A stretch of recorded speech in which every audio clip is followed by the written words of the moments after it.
এই যে ৩-৪ দিন বাদেই লোকসভা নির্বাচনের ঘণ্ট ঘোষণা হবে, যথারীতি এটা নোটিফিকেশন জারি করা হলেও আগামী ৫-৬ মাস এই আইন কার্যকরী হবে না। এটা জেনে শুনেই এইভাবে তড়িঘড়ি করে গতকাল এই বিধি জারি করা হলো। এটা হলো যে বিজেপির যে মিথ্যার ইমারত ভেঙে চুরমার হয়ে যাচ্ছে, শেষ রক্ষা করার একটা অপচেষ্টা হিসাবে এটাও আরেকটা সেরকম পদক্ষেপ। কেন কথাটা বলছি? যে এরকমই আরেকটা সংবিধান বিরোধী আইন তৈরি করে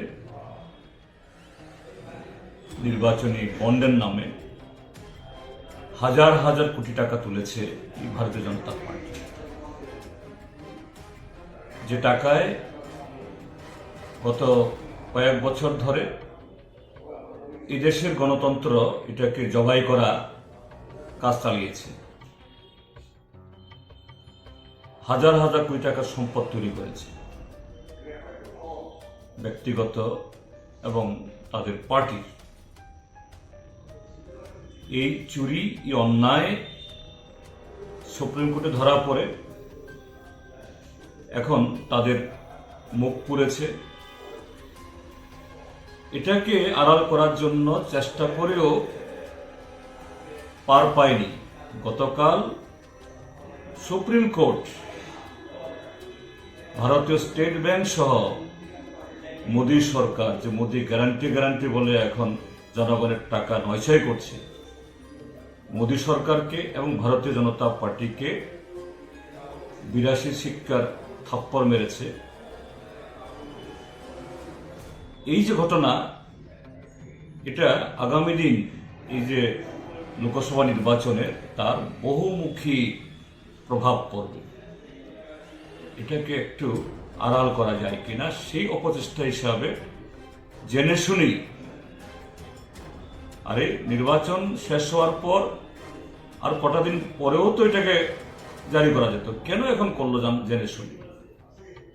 যাতে মিডিয়ার হেডলাইনকে চুরি করা যায় কিনা, অন্যদিকে জনগণের দৃষ্টি ধাবিত করা যায় কিনা।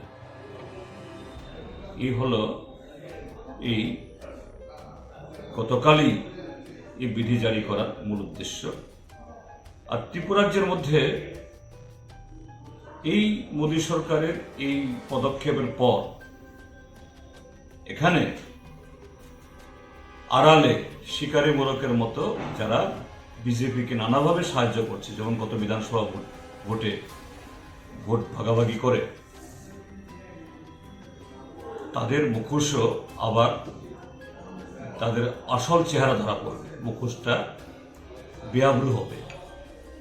পাতালকন্যা জমাতিয়া যিনি স্লোগান তুলেছিলেন, আওয়ার ল্যান্ড আওয়ার রাইট, শুধু সুপ্রিম কোর্ট কেন এই আইন আটকাবার জন্য যে ইন্টারন্যাশনাল কোর্টে যাবেন, কিন্তু এখন বিজেপির খাঁচায় ঢুকে ডিম পাচ্ছেন।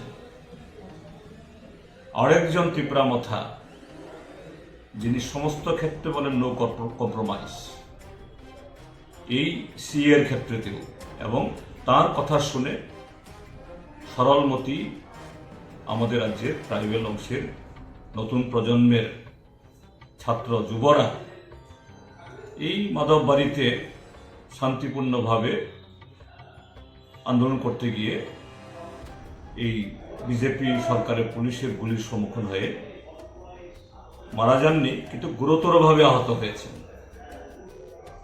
বাড়িঘর পড়েছে। এখন দেখছি সব নিচ্ছুপ। অর্থাৎ এইভাবে শুধু বিজেপির চেহারা না, সাথে তাদের সাঙ্গপাঙ্গদের চেহারাও খুলসা হচ্ছে। এগুলি তো সব লোক দেখানো, এগুলি তো সব হলো নাটক।